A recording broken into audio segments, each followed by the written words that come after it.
청지기는요, 맡은 것을 자기가 관리하는 그런 관리자예요. 그럼 청지기는 자신의 것을 관리하는 것이 아니라 주인의 것을 관리하는 거예요. 오늘 말씀에 나와 있듯이 포도원 주인이 종들에게 그것을 맡겼어요. 근데 모든 것을 다 세팅을 해주고 농사만 지으라고 이렇게 다 만들어 주었던 상태입니다. 그런데 오늘 이 농부들은요, 자신의 것인 마냥, 포도원이 자신의 것인 마냥 주인 행세를 합니다. 마찬가지로 우리들에게도 주어진 인생, 시간, 물질, 환경, 모든 것이 하나님께서 주신 것인데 이것을 자신의 것인 마냥 이렇게 사용하고 있습니다. 내게 주신 인생도 나를 위해서 살아가는 사람들이 많습니다. 나를 위해서도 살아야 되지만 주님의 인도하심을 따라 성경에 주신 말씀을 따라서 그렇게 살아가야 합니다. 청지기라는 사실을 기억하세요. 청지기는 관리자예요. 종이에요. 대신 맡아서. 근데 청지기라는 말 속에는 집안의 종 중에서 가장 믿을 만한 사람에게 맡겨서 그 사람을 통해서 모든 것을 관리합니다. 살림을 관리하는 집사와 같은 역할을 하는 것입니다. 오늘 말씀에 나와 있던 비유는 종교 지도자들이 하나님의 것을 자신의 것인 마냥 잘못 사용하고 있는 것에 대한 비유에 대한 말씀을 주고 있습니다. 우리는 계속해서 마가복음 말씀을 보고 있습니다. 잎만 무성한 무화과 나무를 예수님은 저주하셨어요. 잎만 무성하니까 열매를 맺지 못하니까 겉으로는 화려해 보지만 화려함 속에는 안에는 아무것도 없어요. 탐심과 욕심과 그리고 악함이 담겨져 있었습니다. 그리고 성전에서 장사하는 그런 상인들의 상을 다 엎으시고 또 돈을 매매하고 돈을 환전하는 그런 환전상도 다 엎으시고 다 정리를 해버리셨어요. 오늘은 포도원 비유를 통해서 청지기란 과연 어떻게 살아가야 하는 것인가에 대한 말씀을 주고 있습니다. 1절 말씀 봅니다. 예수께서 비유로 그들에게 말씀하시되 한 사람이 포도원을 만들어 산 울타리로 두르고 즙 짜는 틀을 만들고 망대를 지어 농부에게 새로 주고 타국에 갔더니 다 만들어 줬어요. 근데 오늘 말씀은 비유로 말씀해 주고 있는 거예요. 비유는 헬라어로 파라볼레라고 합니다. 뭐 한글처럼 파라볼레? 그런 외우기 쉽죠? 파라볼레? 파라볼레 외우기 쉽습니다. 파라볼레는요, 비교하다 곁에 두는 거예요. 일상생활 속에서 익숙한 것들을 비유로 설명해 주는 거예요. 예수님이 이 비유를 말씀하시자 비유가 딱 끝나자마자 종교 지도자들은 자신들에 대한 이야기를 비유로 했다는 것에 대해서 상당히 기분 나빠했지만 죽이고자 했지만 죽이지 못했어요. 사람들 때문에, 예수님을 따르는 사람들 때문에 죽이지 못했어요. 근데 오늘 말씀에 보면요, 자세히 보면 1절을 보면 주인이 다 만들어줬어요. 산 울타리도 만들어줬고 즙 짜는 틀도 만들어주고 망대도 지었어요. 다. 그 다음에 농부에게 새로 주고 타국에 떠났습니다. 그럼 산 울타리는 뭐냐면요, 다른 밭에 넘어가지 않도록 이렇게 찔레나무나 가시나무로 이렇게 막아주는 역할이에요. 이렇게 담 같은 역할인데 찔레로 이렇게 만들어요. 울타리로 이렇게 만들어요. 그리고 궁지에 몰린 침자나 멧돼지나 이런 산짐승들이 오지 못하도록 그 역할들을 해줘요. 이렇게 바리케이트 같이 안전하게, 여기는 내 땅이다, 내 농원이다라고 이렇게 경계 지점이죠. 유대인들은요, 외국인의 소유의 땅을요 이렇게 빌려서 경작을 했어요. 포도는 갈릴리 지역의 가장 무역이 왕성한 것 가운데 가장 중요한 그런 수출품과 같은 것입니다. 이렇게 소출을 내서 주인이 받으러 오는데, 왜 받으러 오냐면요, 그 당시에 소출을 나눌 때 빌려주고 5대 5든 8대 2든 이렇게 나눕니다. 그때 포도주로 받아요. 포도즙으로 받아요. 포도로 받는 것이 아니라. 여기 말씀해 보면 포도즙 짜는 틀인데, 포도를요 통에다 넣고 밟아요. 밟으면 통에다가 이렇게 한 방울 한 방울 이렇게 즙이 내려옵니다. 그것을 말해서 포도즙 짜는 틀, 땅 속에 이렇게 그 통을 넣어놓고 그 통이 다 차면 또 바꾸고 하면서 이렇게 포도즙을 만듭니다. 그리고 여기 보면 망대는 잘 아실 거예요. 약탈자나 들짐승에게 보호하기 위해서 보는 거예요. 있나 없나. 그리고 그 소출을 보관하는 창고로 쓰기도 하고, 이 농부들이 쉴 수 있는 거처, 이렇게 숙소로도 쓰이기도 합니다. 높이는 한 5m. 제가 한 170 정도 되니까 저보다 몇 배 높겠죠? 그리고 넓이는 한 1.5m. 제 키만한 게 넓이가 되는 거예요. 엄청 큰 거예요. 그런 높이로 가지고 있었습니다. 이때 소출을 받으려고 종을 한 명 보냅니다. 2절 말씀 보면 포도원 소출이 얼마 받으려고 한 종을 보내니. 포도가 자라기 위해서는요 몇 년 걸릴까요? 자라면 4년 내지 5년이 걸립니다. 여기 말씀 보면 2절에 때가 이름에 약속된 시간이 되었다는 거예요. 약속된 시간, 소출을 거둘 약속된 시간이 돼서 종들을 보냈어요. 6개월마다 보낸 것이 아니라 그 때가 돼서 보냈는데 어떻게 됐냐? 종을 보냈을 때 3절 말씀에 보면 종을 잡아 심히 때리고 거저 보내버려요. 당연히 월세를 살고 있는데, 월세를 살고 있으면 월세를 내야 돼요. 근데 월세 받으러 온 사람을 패고 그냥 보내요. 그건 아니잖아요. 근데 이 마음속에는 악함이 있는 거예요. 왜요? 자기들 혼자 호의호식하고 싶은 거예요. 다 소유하고 싶은 거예요. 정당한 대가가 아닌 거예요. 그러면 오늘 본문 말씀에서 포도원은요 하나님의 백성, 하나님이 구원하기로 작정한 백성을 말합니다. 농부는 종교 지도자들을 말합니다. 그리고 종은요 이스라엘의 선지자, 구약에 예언된 선지자들, 신약에 왔던 세례 요한, 이런 선지자들, 그리고 이제 나오겠지만 포도원 주인의 아들 누구냐? 예수 그리스도. 이런 맥락에서 오늘 말씀을 보시면 이해가 잘 되실 것입니다. 이런 영적 백성들을 잘 관리하고 있는지 보러 오셨어요. 그 열매가 있는지 보러 오셨는데, 종교 지도자들이 예수님을 핍박했죠. 제자들도 핍박했죠. 예수를 전한 사람들도 핍박했죠. 다 핍박을 했습니다. 자, 구원은요 유대인들에게만 있는 것이 아닙니다. 이방인들에게, 모든 민족에게 다 구원받을 백성으로 하나님이 포도원에 포도처럼 그렇게 다 심겨주셨습니다. 근데 그것을 관리해야 되는 사람들이 농부예요. 종교 지도자들이에요. 그리고 우리가 이 땅에 살아가면서 우리들에게 주어진 시간을 어떻게 관리하고 사용하느냐, 그것도 농부의 역할이에요. 우리는 하나님께서 그렇게 말씀하셨잖아요. 왕같은 제사장, 거룩한 나라, 그의 소유가 된 백성이니.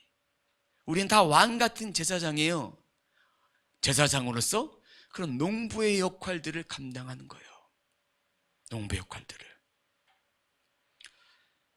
그러면 오늘 말씀에 나와 있던 2절에 나와 있는 그 때가 되었을 때, 그때는 뭐냐?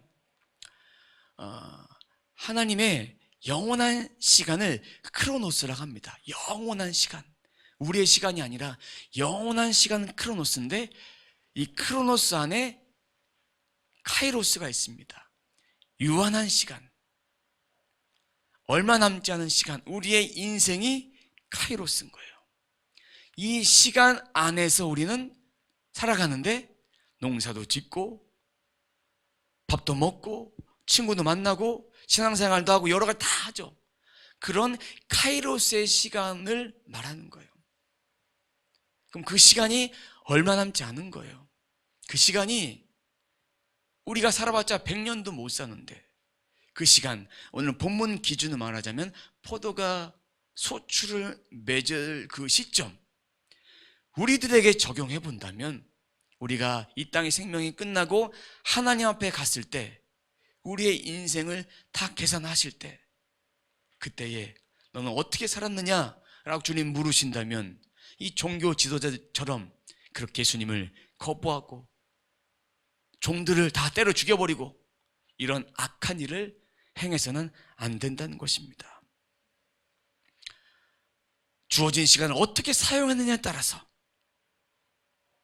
반드시 이 땅의 삶이 끝이 아니라 이후의 삶 가운데 계산하는 시간이 있습니다. 우리들에게도 소출을 요구하십니다. 소출을 받으려면 종을 보내십니다. 하나님은 우리들에게 소출을 요구하기 위해서 하나님의 영, 예수 그리스도의 또 다른 보혜사 영, 성령님을 보내주셔서 때마다 순간마다 물으십니다. 오늘 어떻게 살았니? 마음속에 감동을 주시고 말씀을 통해서 우리들에게 찔림도 주시고 그 말씀대로 살아가도록 그렇게 우리들에게 계속해서 말씀해 주고 있습니다. 이 말씀을 따라서 우리는 강팍하게 쳐내버리면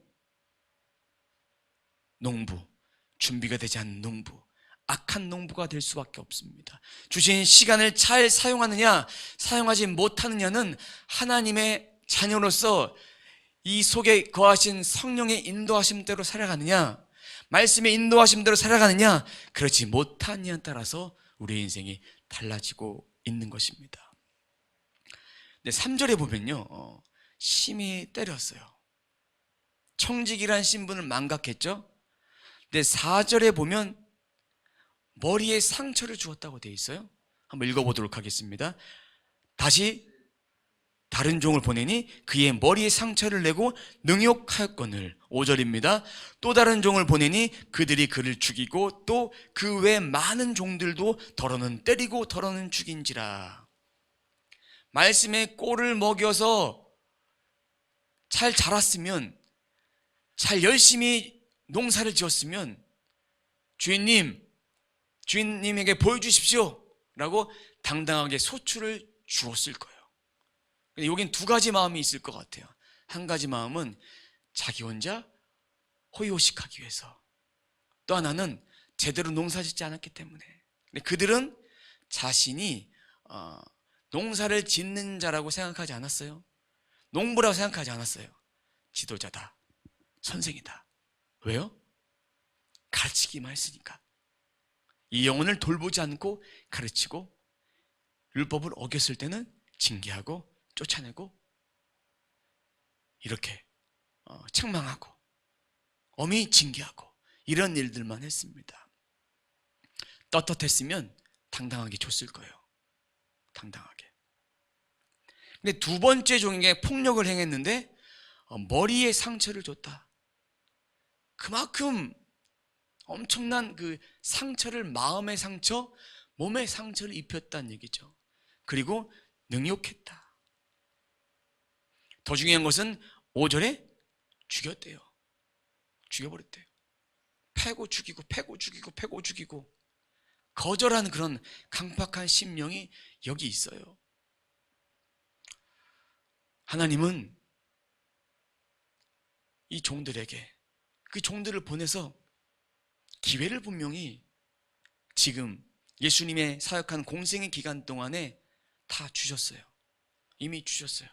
깨달으라고, 선지자를 통해서 깨달으라고.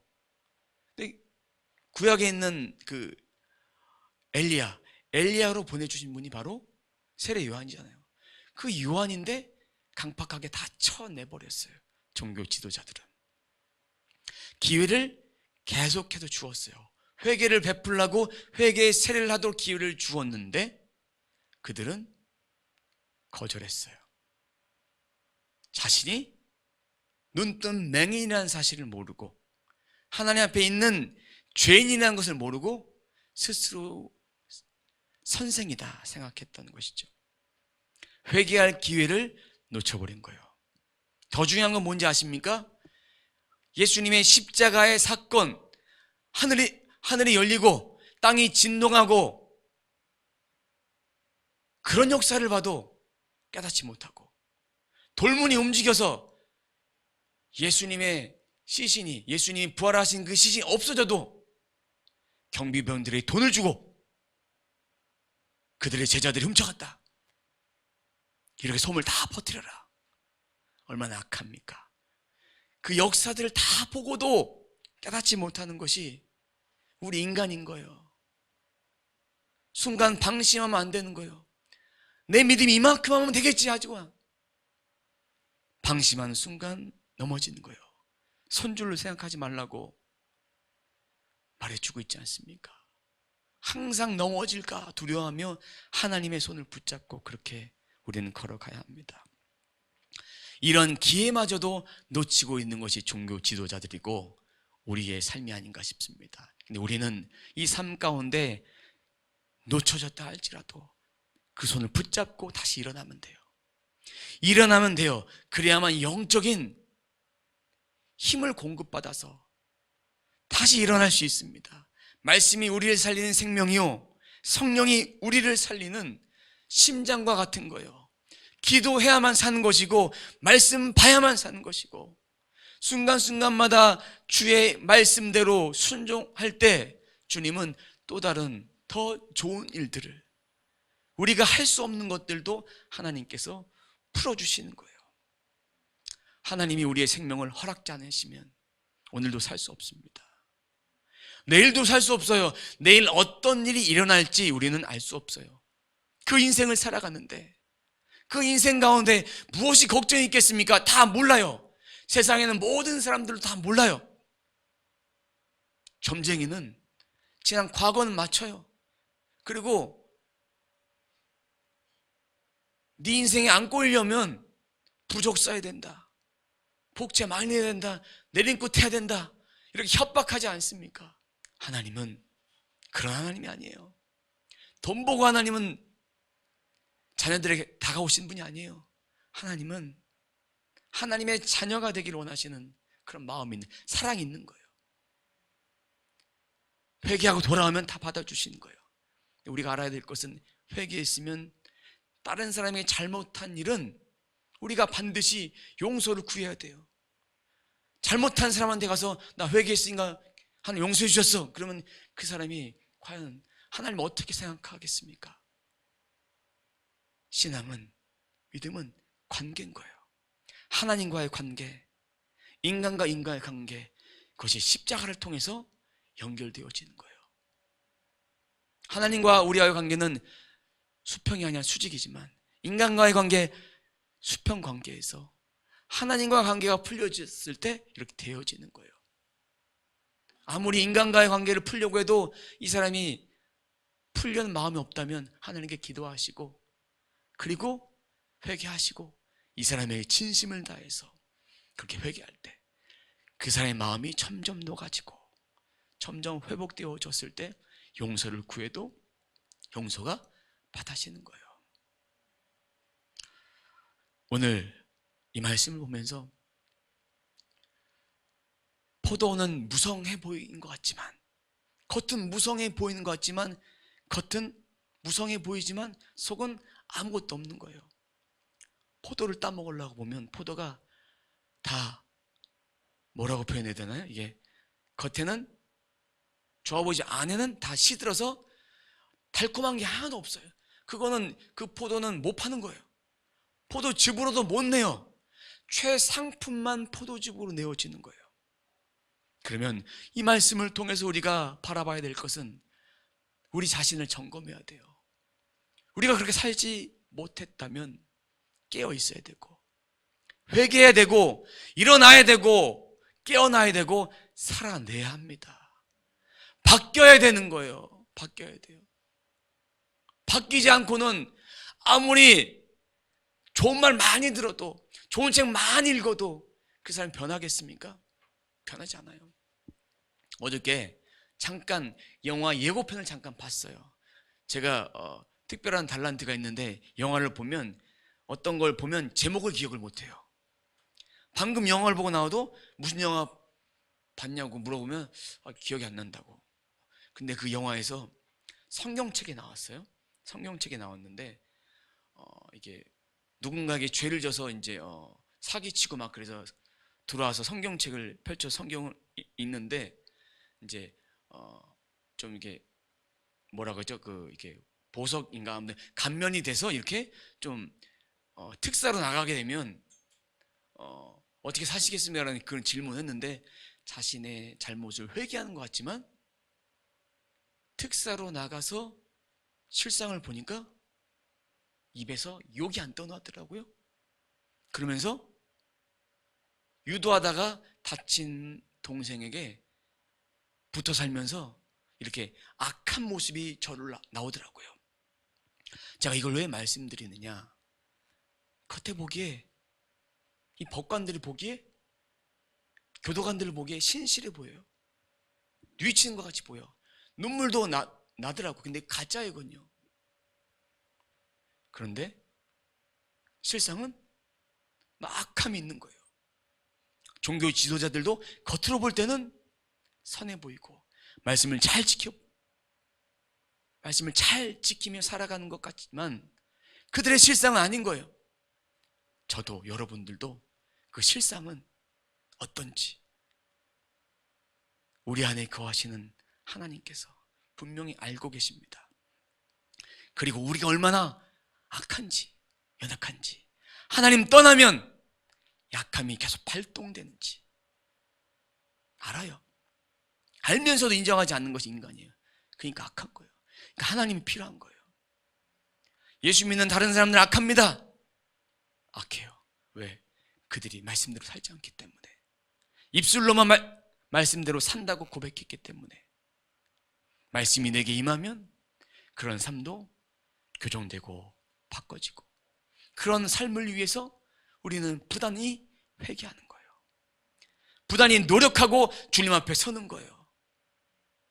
기준은 사람이 아닌 거예요. 옆에 있는 김 집사님이 아니고 김 장로님이 아니에요. 하나님이에요. 이 말씀이에요. 그렇게 악하게 사는 사람들은 하나님 앞에 가면 심판을 받습니다. 다 계산을 하십니다. 한 푼이라도 남김없이 그렇게 우리는 회개해야 합니다. 자, 이 악함이 얼마나 이제 더 되어지냐면 6절, 7절, 8절 함께 읽어보도록 하겠습니다. 이제 한 사람이 남으니 곧 그가 사랑하는 아들이라. 최후로 이를 보내며 이르되 내 아들은 존대하리라 하였더니 그 농부들이 서로 말하되 이는 상속자니 자 죽이자. 그러면 그 유산이 우리 것이 되리라 하고 이에 잡아 죽여 포도원 밖에 던져졌느니라. 죽여버리잖아요. 상속자가 왔는데 빼앗길까 봐. 이 욕심이 얼마나 많은지 아십니까?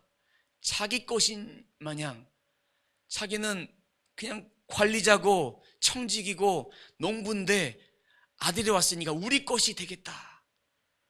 독식하려고 합니다. 호의호식하려고 합니다. 이 세상 속에 인생이 안개와 같은데 성경이 분명히 말해주고 있는데 그 말씀을 깨닫지 못하고 이들은 혼자만 작당 모이랍니다. 농부들, 이런 종교 지도자들, 이런 악한 행동을 하고 있습니다. 여기 보면 사랑하는 아들 이렇게 되어 있습니다. 6절에 사랑하는 아들, 독생자 예수님을 말합니다. 사랑하는 이란 말은요 아가페토스라고 합니다. 아가페토스는 사랑하다, 아가파오에서 유래가 됐는데 이 아가페토스란 말이 신약 성경에 60번이나 나옵니다. 왜 썼냐면요 하나님과 예수님과의 관계를 설명하기 위해서 이는 내 사랑하는 아들이요 기뻐하는 자라. 예수님이 세례 받으실 때도 하셨죠. 하늘이 열리면서 이러한 관계들을 말씀해 주고 계십니다. 그리고 주님이 또 그런 말씀 하시잖아요. 사랑하는 나의 제자. 이것도 주님과 제자와의 관계를 설명해 주기 위해서. 전 이런 말씀을 보면요, 사랑하는 아들, 사랑하는 제자, 그러면 저는 주님께 사랑받는 제자가 되고 싶어요. 그런 영적인 갈망, 영적인 욕심이 제가 되게 많아요.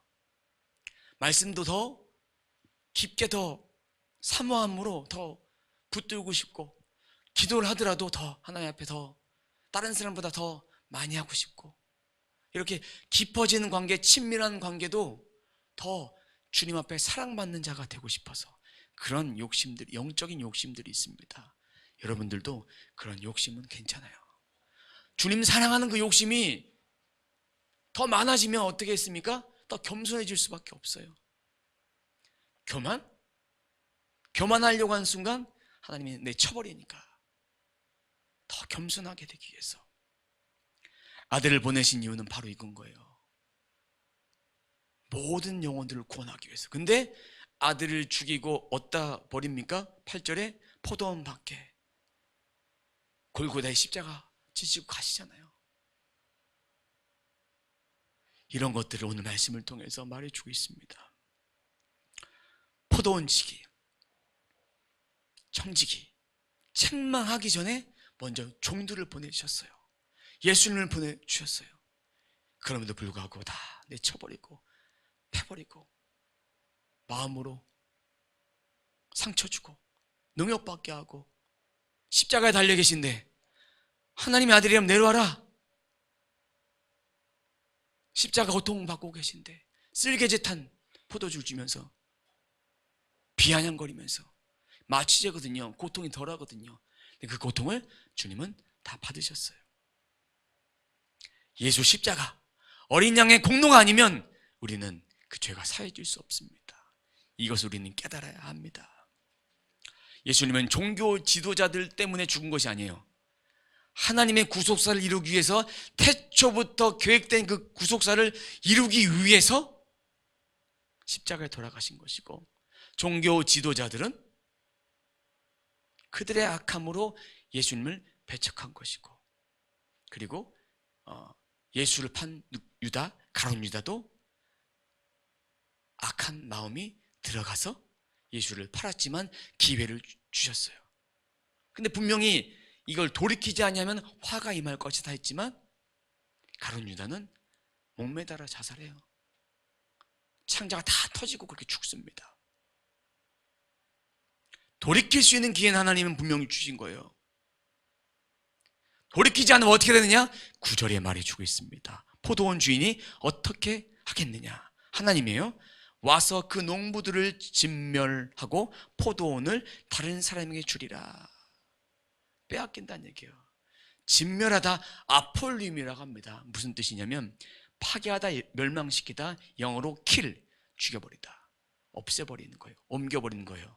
파괴시키는 거예요. 여기에 시제는 직설법이에요. 직설법을 왜 썼냐? 사실인 것을 서술하기 위해서, 반드시 이러한 일이 일어날 것을 말해주기 위해서 직설법을 쓴 것이고, 능동태. 왜 능동태냐?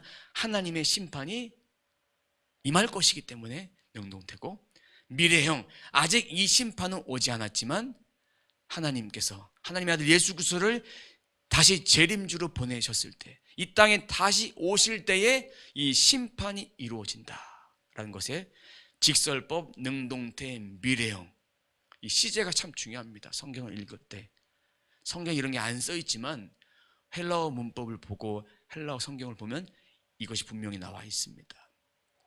그러면 이것을 통해서 우리 말씀이 더 깊게 들어올 줄로 믿습니다. 우리는 하나님의 심판을 받을 자예요. 생명의 심판들을 다 받을 자예요. 그것은 반드시 이루어지는 거예요. 그런데 하나님에 의해서 이루어지는 것이고 앞으로 그것이 이루어질 것입니다. 농부는 빼앗겨 버려 다른 사람에게 주어집니다. 제자들에게 주어지죠. 다 빼앗겨 버리고 제자들이 땅끝까지 이르러 내 증인되리라. 증인의 역사가 이루어지게 됩니다. 하나님이 우리에게 주신 인생은요, 우리 것이 아니에요. 다 하나님 것이에요. 근데 하나님이 우리들에게 사용하라고 주신 거예요. 주신 것을 잘 사용할 때, 하나님 나라를 위해 잘 사용할 때 하나님은 더 좋은 것들로 맡겨주십니다. 5달란트? 더 맡겨주세요. 근데 빼앗긴 자는 아무것도 안 하고 그냥 넣어놓는 거예요. 땅에 파서 넣어놔요. 뭐가 되겠습니까? 악하고 게으른 중이에요. 잃어버리니까 두렵습니다. 주신 것, 그런 은사 달란트 안 쓰면 다 소멸되어지고 악한 종이 되어집니다. 주시는 이도 하나님이시오, 걷어가신 이도 하나님이십니다. 우리들에게 주셨다면 이것을 잘 받아서 누리십시오. 잘 사용하십시오. 빼앗김 당하지 아니하고 충성된 종으로 살면 빼앗길 일이 없습니다. 많이 받으면 많이 받은 대로 충성되게 잘 사용하면 돼요.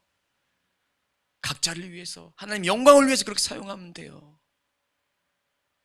통장에 100억이 있는데, 제가 100억이 있다는 얘기 아니고요, 100억이 있는데 헌금을 내는데 1,000원도 아까워해요. 할 말이 없죠. 벌벌 떨어요. 하나님인 것이라고 생각하지 않는 거예요. 만몬이 주인 되어는 거예요. 만몬 신이, 물질이 주인 되어는 삶이에요. 주님께 드려도 아깝지 않은 거예요. 그런 마음으로 주님 앞에 섬기는 것이고, 그런 마음으로 과부가 그렇게 드렸던 거예요. 2드립돈을, 가장 작은 것을. 관리자예요, 관리자. 하나님의 뜻에 따라 사는 삶은 순종이고, 하나님의 뜻에 따르지 않는 사람은 불순종이에요. 하나님의 영광이 가려지느냐 가려지지 않느냐, 여러분의 삶을 점검해 보세요. 내 삶이 진짜 하나님의 영광을 드러내느냐, 가리고 있느냐 한번 보십시오.